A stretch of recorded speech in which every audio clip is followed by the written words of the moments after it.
ஒரு ஏஜென்ட் டீனா தான் தமிழ்நாட்டில் சீமா. நாம் சங்கிகளை ஒழிக்க போவதற்கு நாம் பயன்படுத்தக்கூடிய ஆயுதமாக சீமான் ஒரு நாள் இருப்பார் என்பதை நான் இப்ப உறுதியா சொல்லிக்கிறேன். பெரியார் பேரை சொல்லிதான் இன்றைக்கு வரைக்கும் தமிழகத்தில் அரசியல் போயிட்டு இருக்கு. இது எல்லாமே என்னன்னா சார்லி சாப்ளின் காமெடி மாதிரி தான் தமிழ்நாட்டில் முடிய போகுது அப்படின்னு தான் நம்ம பார்க்க போறோம். ஐயோ இதே இவ்வளவு பெரிய மீசை வச்சு மருவலா வச்சு மிரட்டலா இருக்க உனையே கைய காலம் அவர் கண்டுபிடிச்சிட்டாருங்க பார்த்தவொடனே அப்படின்ற மாதிரிதான் சீமான். இதுதான் சீமான். சீமான் நீங்க சீரியஸா இருக்கவே வேண்டாம். சீமான் வந்து ஒரு துருப்பிடிச்ச கத்தி. அந்த கத்தியை எடுத்து நம்ம எவனை கிழிச்சாலும் அவன் செப்டிக்கில செத்து போயிடுவான். அனைவருக்கும் வணக்கம். நம்மளுடைய அவர் சொன்னார் ஏதோ சினிமா என்ட்ரி அப்படின்ற மாதிரி. ஏற்கனவே ஹீரோ என்ட்ரிலாம் வந்து முடிஞ்சிருச்சு. இப்ப சீமானை பொறுத்த அளவுக்கு நான் என்னோட பார்வையில எப்படி பாக்குறேன் அப்படின்னு பாத்தீங்கன்னா, அது உண்மையா அதுதான். ஏன்னா சர்வதேச அளவுல நம்ம புலிகள் உள்ள தொடர்புகள் இருக்கு, வெளிநாடுகள், நம்ம பத்திரிகையாளர் இருக்கிறதுனால நம்ம சங்கி கூட்டத்திலையும் உட்கார்ந்துருக்கோம், மணிக்கணக்கா உட்கார்ந்துருக்கோம். ஐயா சங்கராச்சாரியாரோட பேட்டியும் எடுத்திருக்கோம். இப்படி பல்வேறு தளங்கள்ல நம்ம டிராவல் பண்ணியிருக்கோம். அப்ப வந்து என்னன்னா சீமானுடைய செயல்பாடுகள் அதை பத்திலாம் நிறைய சொன்னாங்க, பேசினாங்க. நீங்க எல்லாம் சமீபத்தில் வந்த விக்ரம்னு ஒரு படம் வந்து பார்த்துருப்பீங்க. அதுல வந்து என்ன அப்படின்னு பாத்தீங்கன்னா, ஒரு ஆயா வந்து பாத்திரம் விலகிட்டு இருக்கோம். விக்ரம் கமலஹாசன் வீட்டுல பாத்திரம் விலகிட்டே இருக்கும், காய்கறி நறுக்கிட்டே இருக்கும். திடீர்னு பார்த்தா படம் கிளைமேக்ஸ் நெருங்கும் போது ஏஜென்ட் டீனா அப்படின்னு வாங்க. யாரான்னு பார்த்தா அப்படியே பல்ட்டி அடிச்சு வந்து அப்படியே நிற்கும். யாரான்னு பார்த்தா ஏஜென்ட் டீனா. இது யாருன்னா ஒரு உளவு பிரிவுல இருந்து வந்தது அப்படின்ற மாதிரி. சோ அந்த மாதிரி ஒரு ஏஜென்ட் டீனா தான் தமிழ்நாட்டில் சீமா. திடீர்னு பாத்தீங்க அப்படின்னா எங்க இருந்து முளைச்சு வந்தானே தெரியல, டக்கு டக்குன்னு பாத்திரம் விளக்கிட்டு இருந்தா இது பண்ணிட்டு இருந்தா டமால்னு பார்த்தா ஏஜென்ட் டீனா மாதிரி டம்முன்னு வந்து நிற்கிறான். நம்ம ஆட்கள் பாத்திரம் விளக்குறதுக்கு ஆள் வேணும்னு சொல்லிட்டு அண்ணன் குளத்தூர் மணி எல்லாம் கூப்பிட்டு சொல்லி நல்லா இது பண்ணுவான்னு வேலை கொடுத்து வச்சா, திடீர்னு பார்த்தா ஏஜென்ட் டீனாவை மாதிரி அவர் ஷாக்கு. இப்ப அவர் வர்றதே இல்லை. குளத்தூர் மணி என்ன அந்த பாவத்தை செஞ்சுட்டோம்னு சொல்லி இன்னைக்கு வரைக்கும் உட்கார்ந்துருக்காரு. அப்படி இருக்கு. இதுல வந்து நம்ம சீமானை பத்தி நம்ம பேசும்போது ஒரு இது கிளைமேக்ஸ் வந்து ஒரு சில படத்துல முன்னாடியே ஒரு லீடு கொடுத்துருவாங்க. அந்த மாதிரி என்ன அப்படின்னு பாத்தீங்கன்னா, நாம் சங்கிகளை ஒழிக்க போவதற்கு நாம் பயன்படுத்தக்கூடிய ஆயுதமாக சீமான் ஒரு நாள் இருப்பார் என்பதை நான் இப்ப உறுதியா சொல்லிக்கிறேன். அந்த சீமானை வைத்துதான் நாம் காரியத்தை முடிக்க போகிறோம் என்பது உங்களுக்கு இப்ப தெரியாது, பின்னாடி தெரியும். ஏன்னா சீமானை பொறுத்த அளவுக்கு எப்படி அப்படின்னு பாத்தீங்க அப்படின்னா, எல்லா வேஷத்திலையும் நீங்க பார்த்திருப்பீங்க. பெரியாருடைய கூட இருந்த மாதிரியே பார்த்திருப்பீங்க, இவர்கள் கூட இருந்த மாதிரி பார்த்திருப்பீங்க, புலிகள் கூட இருந்த மாதிரி பார்த்திருப்பீங்க, அவர்கள் கூட இருந்த மாதிரி பார்த்திருப்பீங்க, இப்ப சங்கிகள் கூட இருந்த மாதிரி பாக்குறீங்க. இவங்க இந்த கும்பல் நான் சொல்றேன்ல, அதை ஜாதி பேரை சொல்ல வேணாம், அவங்க எவ்வளவு பெரிய கோமாளி கூவைங்க அப்படின்னு பாத்தீங்க அப்படின்னா, சீமான் வந்து பல கூட்டங்கள், தீகா கூட்டங்கள், பல கூட்டத்தெல்லாம் பேசி நீங்க கைத்தட்டி ரசிச்சிருப்பீங்க, பார்த்து ரசிச்சு என்ன பேச்சியா என்ன ஸ்பீச்சியா தமிழனை பத்தி எப்படி எல்லாம் பேசுறாரு அப்படின்லாம் பார்த்துருப்பீங்க. இப்ப போன வாரம் ஒரு கூட்டம் நடந்தது. நான் திடீர்னு எதார்த்தமா பார்த்துட்டு இருந்தேன். எப்பவுமே இந்த யூடியூப் தம்பிகள் வந்து நண்பர்கள்லாம் வந்து போக்கஸ் பண்றது பேசுறவனை மட்டும் வச்சு எடுத்துருவாங்க. அவன் எங்க பேசுறானே தெரியாது. ஏதாவது வீட்டுல மைக் வச்சு பேசுற மாதிரி தான் இருக்குமே தவிர உட்கார்ந்துருக்கவனையும் காட்ட மாட்டாங்க, முன்னாடி இருக்கவங்களையும் காட்ட மாட்டாங்க. இது வேற வழி இல்லை. ஏன்னா ஒரு கேமரா தான் இருக்கும். ஆனா அந்த கூட்டத்துல 2 கேமரா வச்சிருக்காங்க. அதுதான் சீமானோட ஸ்பெஷல். பின்னாடி ஒரு கேமரா வச்சிருந்ததுல முன்னாடி இருக்கிறவங்க ஆளுங்க ஃபுல்லா ரெஜிஸ்டர் ஆயிருந்தாங்க. எல்லாமே அறிவுஜீவிகள். அவர்கள் சொல்லக்கூடிய அறிவுஜீவிகள். ஒருத்தர் வந்து பாத்தீங்கன்னா அறிவுசார் குழுல, பாஜகவோட அறிவுசார் குழுல ஒரு தலைவராக இருந்தாரு. ரஜினிகாந்த் என்ன பண்ணாருன்றது நம்ம சொல்லலாம். அவரெல்லாம் உட்கார்ந்துருக்காரு, முன்னாடி உட்கார்ந்துருக்காரு. நம்ம ஏஜென்ட் டீனா போய் ஆவேசமா பேசுறாள், பயங்கர அமைச்சு எப்பயும் போல கையை தூக்கி எல்லாம் பேசி என் பாட்டன் பாரதி இவ்வளவு உட்கார வச்சு, யாரு பொண்டாட்டி உட்கார வச்சு நிக்கிறாயா போட்டோல அப்படின்ற. அப்படி செஞ்சது யாரு தமிழ்நாட்டுல? பாரதி. முதல்ல தன்னுடைய மனைவி உட்கார்ந்து இருப்பா. அப்ப சொல்றாப்ல எப்பயும் வழக்கம் போல நம்ம ஏஜென்ட் டீனா பேசும்போது என்னன்னா, தமிழ பழைய ஆள் அப்படின்ற மாதிரி என்ன சொல்றாப்ல அப்படின்னு பாத்தீங்கன்னா, நம்ம தான் முதல்ல செஞ்சோம். பெரியார் என்ன படிக்க வச்சாரு? இவரு ஔவையார் படிக்கலையா அப்படின்னா, டே ஔவையார் படிச்சா அப்பத்தா படிச்சாலா அப்படின்னு கேட்டா பதில் இருக்காரு. ஔவையார் 2000 வருஷம் 1000 வருஷத்துல ஒவ்வொரு ஔவையார்ன்றது 7 கேரக்டர் ஒவ்வொரு காலகட்டத்தில் இருந்தாங்க. அந்த ஔவையார் படிச்சிருக்கா, எப்படி படிச்சான்னு கேட்டேன். சரி, அப்புறம் அப்பதா படிக்கல, சாணி பொறுக்குச்சு, நீ ஏன் வந்து மெட்ராஸுக்கு வந்து தெருவில் படுத்திருந்த, அப்போ அப்பதான் அதோட பெரிய ஆளா எம்பிபிஎஸ் முடிச்சிருக்கணும், எம்எஸ் முடிச்சிருக்கணும், இல்லை யூஎஸ்ல இருந்திருக்கணும் இல்லையா, சாணி பொறுக்குச்சு அப்படின்னு கேட்டீங்கன்னா பதில் இருக்காது. பெரியார் வந்தா எல்லாம் சொல்லி கொடுத்தாரான்றது இப்படி இருக்கும். அப்ப ஏஜென்டினா என்ன சொல்றாப்புல, உட்கார வச்சு பாரதியார் பின்னாடி நிக்கிற மாதிரி ஒரு போட்டோ, ஒரு பழைய போட்டோ இருக்கு, அந்த போட்டோவை பிடிச்சி ஒரு கான்செப்ட் பிடிச்சான், சினிமா மாதிரி பிடிச்சிட்டு உட்கார வச்சு போட்டதா தான். அந்த காலத்துல பாத்தீங்க அப்படின்னா இவங்க எல்லாம் கை தட்டுறாங்க, அப்படியே உணர்ச்சி வசப்படுறாங்க. யாருன்னா அந்த அறிவுஜீவி குழு ஃபுல்லா உட்காந்துருக்கு, அது பூராமே கொண்டையில மண்டையில கொண்டையை மறைக்காத அந்த கூட்டம் உட்காந்துருக்கு. அதுல போய் பேசுறாப்புல, பேசின உடனே எல்லாம் பார்த்தோன்னே எனக்கு குபீர் சிரிப்பு வந்துருச்சு. என்ன அப்படின்னா, நம்ம காலகட்டங்கள்ல போட்டோ எடுக்க ஸ்டுடியோக்கு போனீங்கன்னா ஸ்டுடியோல உள்ள கேமராமேன் என்ன சொல்றாரோ அதான் நம்ம கேட்போம். ஆனா லைட்டா சிரிங்கன்னு, நம்ம சிரிக்கிறதுக்கு ஆக மாட்டோம். ஆனா ரைட்ல வாங்கினேன், தோல்ல கை போடுங்கன்னு. இப்ப உள்ளதுல எல்லாம் பாத்தீங்கன்னா ஃபர்ஸ்ட் நைட்டை தவிர எல்லாத்தையும் வீடியோல எடுத்துடுறாங்க, கல்யாண வீடியோன்னு சொல்லி. ஃபர்ஸ்ட் நைட் மட்டும், அதுவும் வந்து யூடியூப்ல கட் பண்ணிடுவாங்கன்றதுனால சில பேர் போடல. போன வாரம் எல்லாம் ஒரு வீடியோ போட்டு ஒரு பொண்ணை தூக்கிட்டு போறான் பெட்ல, அப்படி போற வரைக்கும் எடுக்கிறாங்க, போட்டு கட் பண்றாங்க. கட் பண்ணிட்டு இதுதான் வந்து அது என்ன, இந்த கல்யாணத்துக்கு இந்த என்ன ப்ரீ வெட்டிங் போஸ்ட் வெட்டிங் ரெண்டும் காட்டிட்டாங்க. அந்த முக்கியமான விஷயத்த கட் பண்ணிட்டாங்க. ஏன்னா இதுல கட் பண்ணிடுவாங்க யூடியூப்ல இன்னைக்கு நைட்டு போடுறான்னு வைங்க, அதை போடலாம் அப்படின்னு பூரா சரசரன்னு இன்னைக்கு 1000 வீடியோ இறங்கும். ஸோ அந்த மாதிரி இருக்கும்போது சீமான் பார்த்தோன்னே கை தட்டுறாங்க, குதிக்கிறாங்க. அந்த காலகட்டத்தில் இருக்க போட்டோ எடுத்து பார்த்தீங்கன்னா வெள்ளைக்காரனே மனைவியை கீழே உட்கார வச்சுதான் மேலே நின்றுருப்பான், கோட் ஷூட் போட்டு இப்படி நிற்பான், அவன் மனைவி வந்து கால் மேல கால் போட்டு உட்கார்ந்துருப்பான். இது வந்து அந்த காலத்து ஸ்டைல். எதெல்லாம் வச்சு ஓட்டுறா, இதை நம்பி கை வேற தட்டுறீங்களடா அப்படின்னு சொல்லி ஏற்கனவே தற்குறிகள் கை தட்டுறான், அவன் கட்சியில இருக்கான், சரி ரைட்ட பரவாயில்ல, நீங்க எல்லாம் யாருறான்னு பார்த்தா அப்ப இவங்க உண்மையிலேயே அறிவுசார் குழுன்னு பேர் வச்சிருக்காங்க, இதெல்லாம் வச்சிருக்காங்க தவிர இவங்களை போன்ற தற்குறிகளை நீங்க இந்த உலகத்திலே பார்க்க முடியாதுன்றது அந்த ஒரு கூட்டம் காட்டி கொடுத்துருது. ஸோ இதுதான் சீமான் அவர்களுக்கு சாதகமா போயிருக்கு. ஏன்னா அவனையும் மண்டையை கழுவலாம், இப்ப அவன் தான் காசு வச்சிருக்கான். நீங்க ஒரு கான்செப்ட், அதாவது பெரியாரோட கான்செப்ட் எல்லாரும் பெரியாரிஸ்டுக்கு எல்லாமே நல்லா தெரியாது, நான் சொல்லி தெரிய வேண்டியதில்லை. மக்கள் வந்து மன்னர்களுக்கு அடிமை, மன்னர்கள் வந்து கடவுளின் அடிமை, கடவுள் வேதத்திற்கு அடிமை, வேதம் பார்ப்பனியர்களுக்கு அடிமை.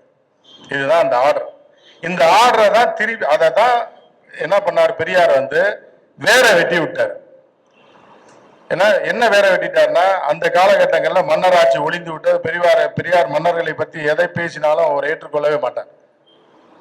ராஜராஜ சோழன், ராஜேந்திர சோழனை பத்தி பெருமையா பேசினாலும் சிறுமையா பேசினாலும் பாண்டிய மன்னர்களை பத்தி பேசினாலும் பெரியார் ஒருபோதும் வரலாற்றுக்குள்ள போவே மாட்டார். ஏன் போக மாட்டார் அப்படின்னா, நல்லது செஞ்சானா கெட்டது செஞ்சானா ஒளிஞ்சு போயிட்டா விடு, ஏன்னா இப்ப வந்து மக்களாட்சி வந்துருச்சு அப்படின்ற மாதிரி. அப்ப மக்களாட்சி வந்ததுக்கு அப்புறம் என்ன ஆகுது அப்படின்னு பாத்தீங்கன்னா, கடவுளை டச் பண்றாரு. அடுத்து அதற்கும் காரணத்தை பெரியார் சொல்லியிருக்காரு, உங்க எல்லாருக்குமே தெரியும். ஏன் கடவுளை டச் பண்றாருன்னா, மேல இருக்கவனை வெட்டணும். அப்ப அந்த ஆர்டரை உடச்சிட்டோம்னா டோட்டலா எல்லாம் சரிஞ்சு என்னுடைய கட்டுப்பாட்டுல தான் அந்த கடைநிலையில இருக்கிற வரைக்கும் இருக்கு. அது ஜாதி மதம்லாம் கிடையாது.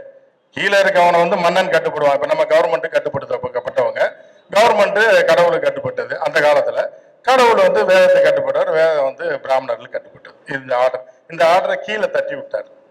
ஏன்னா 2ஆம் நிலையில பெரியார் வரும்போது மன்னராட்சி முடிந்து விட்டது, ஏன்னா கீழே தட்டுறாரு, மேல இருந்து சரிஞ்சு விழுந்துறாங்க.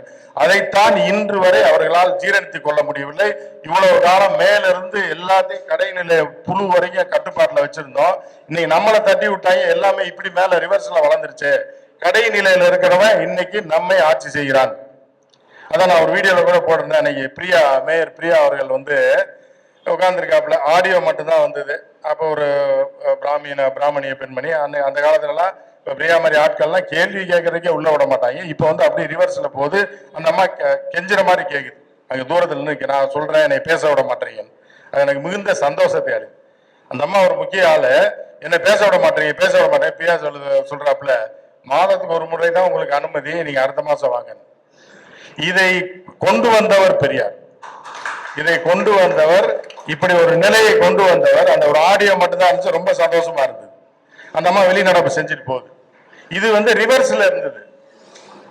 இதே வந்து பட்டியலினத்தை சேர்ந்தவங்க உள்ள வந்து ஏதாவது கேள்வி கேட்கறியா, ஏன்ட்டையா, என்னை பார்க்க வந்த நீ அப்படி என்ற காலம் போய் இந்த அம்மையார் சொல்றாங்க, பிரியா இல்லைங்க உங்களுக்கு எல்லாம் டைம் இல்லைங்க, மாசத்துக்கு ஒரு கவுன்சிலர் தானேங்க, நீங்க பாட்டு கேட்டுக்கிட்டே இருந்தீங்கன்னா அடுத்த மாசம் வாங்க, டைம் முதல்ல எழுதி கொடுங்க, லெட்டர் எழுதி கொடுங்கன்றாப். இந்த மாற்றத்தை கொண்டு வந்தவர் பெரியார். இன்னைக்கு சீமான் இன்றைக்கு இவ்வளவு தூரம் பேசிக் கொண்டிருக்கிறதை கொண்டு வந்தவர் பெரியார். இப்ப இதெல்லாம் பெரியாரை பத்தி உங்களுக்கு எல்லாருமே தெரியும், எல்லாமே தெரியும்.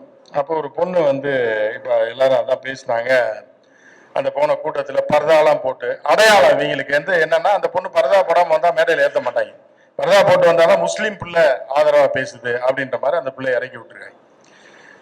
சோ அந்த பாப்பா வந்து வாய்க்கு வந்தது ஏதோ பேசுது. அந்த பேச்சு போட்டியில எல்லாம் பார்த்தீங்கன்னா, இதுல எல்லாம் பாத்தீங்கன்னா நம்ம யூடியூப்ல எல்லாம் ஒரு தடவை ஒரு கொள்கையோட பேசுவாங்க. இந்த இதுல எல்லாம் இந்த விஜய் இதுல எல்லாம் ஒரு பட்டிமன்ற பேச்சாளர் ஒரு தம்பியை சேர்த்திருக்காங்க. அந்த தம்பி கட்சியில சேர்றதுக்கு முன்னாடி என்ன பண்ணுவாருன்னா, மதுரையில 22ஆம் தேதி ஒரு கல்யாணத்துல பட்டிமன்றம், மாமியார் பெருசா மருமக பெருசா அப்படின்னு பேசணும் அப்படின்னா, பேமெண்ட் ஒரு 10 ரூபா கொடுத்துருக்காங்க, சரி நீங்க மாமியாருக்கு பேசிருக்கேன்றாங்க.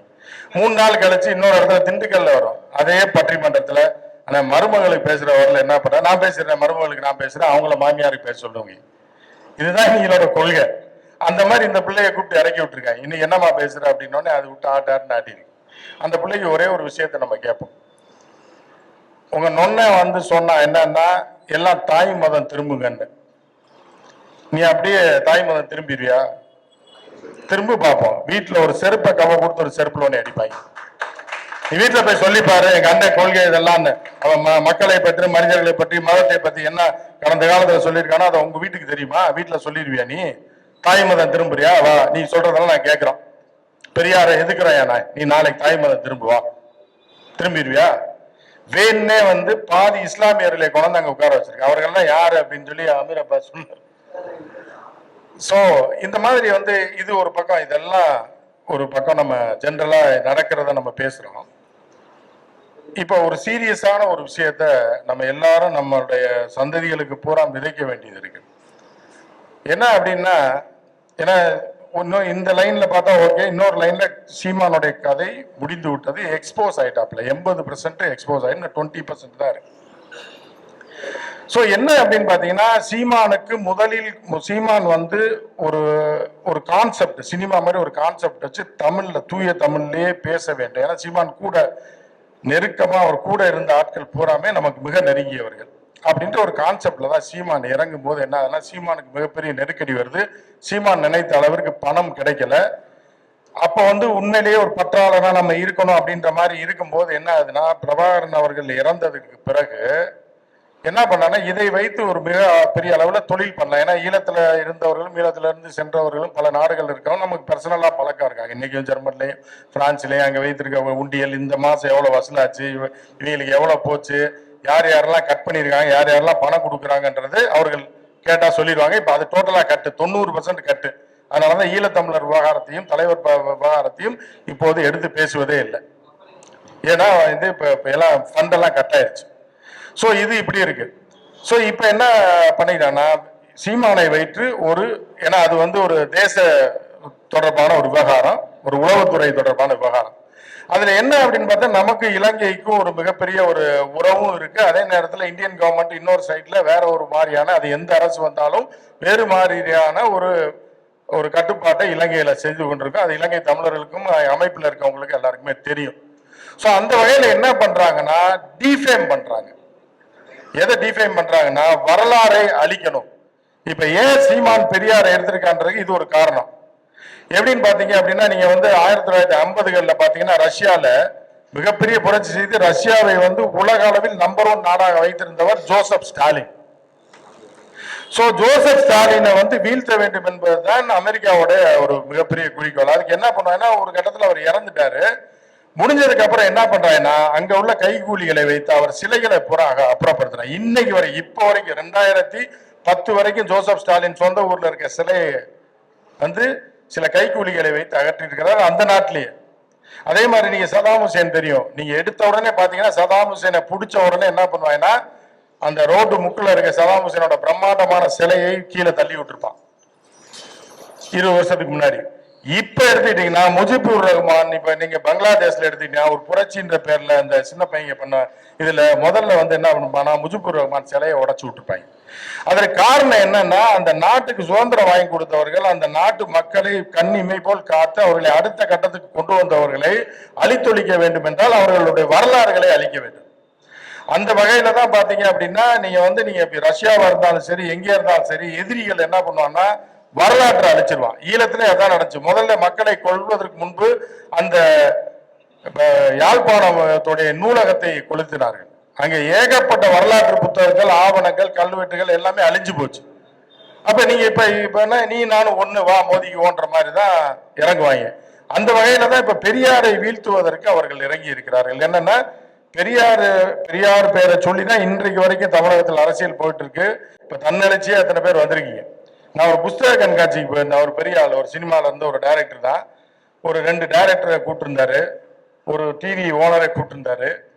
ஏன்னா என்னைய அழைத்திருந்தார் நண்பன்ற முகையில. நானும் போயிருந்தேன். என்னை பேசுற கூப்பிடல. அது நான் சொல்றது ஒரு 5-6 வருஷத்துக்கு முன்னாடி. நானும் உட்காந்துருந்தேன். போய் லேட்டா போயிட்டோம்னு நான் வேக வேகமா போறேன். வேற சேர் எல்லாம் காலியா இருந்தது. மைக் செட்டு போடுறவரு கேமராக்காரர் மட்டும்தான் உட்காந்துருந்தாங்க. சோ வந்து இன்னைக்கு பாத்தீங்கன்னா தன்னெழுச்சியா இவ்வளவு பேர், வேற எந்த வசதியும் இல்லை. இது ஒரு ஏசி ஹால் கூட இல்லை. இவ்வளவு பேர் வந்திருக்கீங்க அப்படின்னா பெரியாரிசம் இன்னும் உயிரோடு இருக்கிறது அப்படின்றது இது ஒண்ணுதான் சாட்சி. பெண்களும் உட்கார்ந்துருக்கீங்க. ஏன்னா அவர்களுக்கு ஆழமாக இங்க வந்திருக்கக்கூடிய பெண்களுக்கு பெரியாரை பற்றி மிக ஆழமாக தெரிந்த பெண்களும் வந்திருக்கிறார்கள், லேசாக தெரிந்தவர்கள் வந்திருக்கிறார்கள். ஆனா இன்னைக்கு நம்ம இந்த இடத்துல உட்கார்ந்துருக்கோம், ஒரு கூட்டத்துல போய் உட்கார்றோம் அப்படின்னாலே அன்னைக்கு பெரியார் போட்ட விதை தான். அதனாலதான் இவங்க எல்லாம் வேரோட வெட்டணும்னு பாக்குறான். பெரியார்ன்ற அந்த மரத்தை வந்து கனியை பறிச்சு தின்னா கூட நம்ம விட்டுலாம். ஒரு இந்த ஸ்கூல்ல படிக்கும் போது மாங்காய் அடிச்சு தின்றுவாங்க அடுத்த தோட்டத்துல, அவங்க கூட வாட்ச்மேன் வரட்டுனா ஓடிடுவோம். ஆனா இவன் என்ன பண்றான்னா, இந்த மாமரமே இருக்கக்கூடாதுன்னு வேரோட வெட்டுவதற்கு அவர்களோட சேர்ந்து செஞ்சுக்கிட்டு இருக்கான். இது எல்லாமே என்னன்னா சார்லி சாப்ளின் காமெடி மாதிரி தான் தமிழ்நாட்டுல முடிய போகுது அப்படின்னு தான் நம்ம பார்க்க போறோம். சீமான் வந்து அந்த மரத்தை வெட்டுகிறேன் என்கிற பேர்ல கிளை தலையில விழுந்து, சில பேர் விட்டா இல்ல கிளையில உட்காந்து வெட்டுற மாதிரி காமெடி எல்லாம் போட்டிருப்பாங்க. அவன் கிளைய வெட்டுறேன்னு சொல்லி அவனு விழுந்து செத்து போயிடுவான். கிளை மரம் அப்படியே இருக்கும். இதுதான் தமிழ்நாட்டில் நடக்க போகிறது அப்படின்றது நீங்க சின்னமாக பார்க்க போறீங்க. ஏன்னா சீமான் ஒரு பக்கம் காமெடியன், இன்னொரு பக்கம் என்ன அப்படின்னு பாத்தீங்கன்னா, அடிக்கிற அடியில வடிவேல் ஒரு காமெடியில சொல்லுவார். என்னன்னா, விக்ரம் வந்து அப்படியே படுத்திருக்கும் போது வடிவேல் வந்து முரட்டு மீசையும், ஒரு மலையாள டைரக்டர் எடுத்த படம், ஒரு மருவும் வச்சு நிப்பாரு. என்ன புலி இங்க நிக்கிற அப்படின்னா, வந்திருக்கேன் ஏதாவது வேலை இருந்தா சொல்லுங்க. என்ன புலி, ராயரையாவை பார்க்க போனேன்னு. ராயரையாவை பார்த்து வேலை எதுவும் கொடுக்கலையான்னு. அவர் பையனை ஒரு நிமிஷம் பார்த்தாரு, மறைச்சு உத்து பார்த்தாரு, தப்புன்னு கைய காலம் அமுக்குன்றாரு. ஐயோ இதே இவ்வளவு பெரிய மீசை வச்சு மருவெல்லாம் வச்சு மிரட்டலா இருக்க, உனையே கைய காலம் அவர் கண்டுபிடிச்சிட்டாருங்க பார்த்தவொடனே அப்படின்ற மாதிரிதான் சீமான். இதுதான் சீமான் நீங்க சீரியஸா இருக்கவே வேண்டாம். சீமானை எப்படி வேண்டுமென்னா என்றாலும் கையை காலம் அமுக்க வைக்கலாம், அதற்கு நீங்க தயாராக. அதுதான் நமக்கு வேணுமே தவிர, சீமான் வந்து ஒரு துருப்பிடிச்ச கத்தி.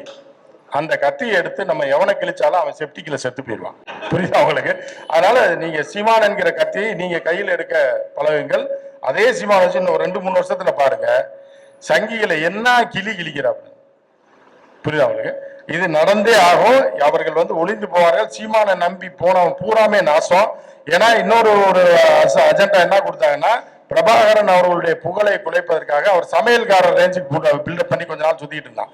இந்த கறி அந்த கறியவோ அந்த கூட சவர கூட சொன்னாரு, ஆம ஓட்ட திருப்பி போட்டா வந்து போக முடியாதுன்னு சயின்ஸ்ல சொல்லுது அப்படின்னாரு. ஆனா உண்மையில சயின்ஸ்ல சொல்லுது, ஆனா ஹிஸ்டரியில அப்படி சொல்லலையே, ஆம ஓட்ட திருப்பி போட்டா போலான்னு சொல்லு.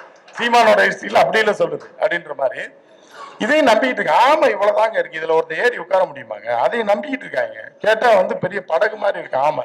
அப்படி ஆமையே பார்த்திருக்காரு. ஆமையோட சரித்திரத்துல, ஆமையோட தன்மையில ஆமையே பார்த்திருக்காரு இப்படி ஒரு ஆமை. அப்ப ஆமையே அதிர்ச்சி அடையிற அளவுக்கு ஒரு கதையை சொல்லி அதையும் கேட்டுட்டு இருக்காங்க. அப்புறம் கடைசியா இப்ப ரொம்ப நாள் நம்ம யூடியூப் தம்பி எல்லாம் ரொம்ப வெக்ஸ் ஆயிட்டாங்க. ஏன்னா அண்ணாமலை இல்லை, சீமானம் இல்லை, எதை வச்சு ஓட்டுறது சேனல்ல ஒண்ணுமே தேர மாட்டேன். $1000 கூட தேர மாட்டேங்குது போதா சீமான்ட்ட போய் ரிக்வஸ்ட் பண்ணி அவங்க தமிழர்களுக்காக ஒரு வேலை செஞ்சிருக்காப்புல. மான் ஊருகான்னு ஒண்ணு இன்ட்ரோடியூஸ் பண்ணாப்புல. அதை வச்சு ஒரு வாரம் ஓட்டினேன். கேளுங்க, அவங்களாம் தெரியும். நல்லா போச்சு, ஒரு வாரம் நல்லா போயிட்டு இருந்துச்சு. ஸோ இப்போ திருப்பியும் டவுன் ஆகி போய் இப்போ திருப்பி பெரியாரை போட்டு இழுத்து 4 பிள்ளைங்களை கட்டி இறக்கி விட்டுருக்காப்புல. இப்போ என்ன அப்படின்னு பார்த்தீங்க அப்படின்னா, இது ஏன் அன்னைக்கு கூட்டத்திற்கு சீமான் வரவில்லை, இந்த பிள்ளைங்க பசங்களை வச்சு பேசினாங்க அப்படின்னு பார்த்தீங்கன்னா, 2 இடத்துல இருந்து மாமூல் போயிடுச்சு. ஒரு இடத்துல வந்து போய் கேஸ்ல தப்பிக்கிறதுக்காக தமிழக அரசோட ஒரு உடன்பாடு போட்டோன்னே அவங்க கேட்டாங்க, யோ காசு வாங்கினா என்ன ஒன்றும் பண்ணாம நீ பாடு உட்காந்துருக்கு ஒரு மாசமா இருந்தோன்னே, இல்லை எஜமா நான் வந்து ஒரு 4 பேரை வச்சு கூட்டம் நடத்துறேன்னு சொல்லி கூட்டத்தை நடத்தி வண்டியா பேச விட்டுருக்காங்க. இவங்க கூப்பிட்டு கேட்டேன் என்னன்னு, நான் போன இல்லைங்க ஆசைப்பட்டாங்க அவங்க ஏதோ பண்ணிட்டாங்கன்னு. ஸோ இவர்கள் எல்லாமே என்னன்னா, சீமான் வந்து எல்லாருக்குமே தெரிஞ்சது என்னன்னா, சீமான் வந்து ஒரு வழிபோக்க ஒரு இடத்துக்கு போறோம்னா டீ கடையில் நிற்கிற மாதிரி தான். டீ கடையில் நம்ம சாப்பிட்டோம், அந்த இடத்துல நிற்க மாட்டோம், அடுத்த ஏரியாவுக்கு போயிடுவோம்ல, அந்த மாதிரி எல்லாம் ஒரு ரவுண்ட்ல வந்துகிட்டே இருப்பாங்க. சீமான்றது நம்மகிட்ட தான் வருவாங்க, சுத்தி வந்து இந்த திராவிட கொள்கையில படிக்க ஆரம்பிச்சாங்கன்னா, பார்க்க ஆரம்பிச்சாங்கன்னா மீண்டும் அவர்கள் வந்துருவாங்க. நிச்சயமாக இந்த போராட்டத்தில், பெரியாருக்கு எதிரான சங்கிகளோட போராட்டத்துல சீமானை வைத்து நாம் இன்னும் 2-3 வருடங்கள் வெற்றி பெறுவோம். இதே சீமான் சங்கிகளை கிழிப்பதை நாம் பார்க்கத்தான் போகிறோம், அது நடக்கத்தான் போகிறது என்று சொல்லி என் உரையை முடித்துக் கொள்கிறேன். நன்றி.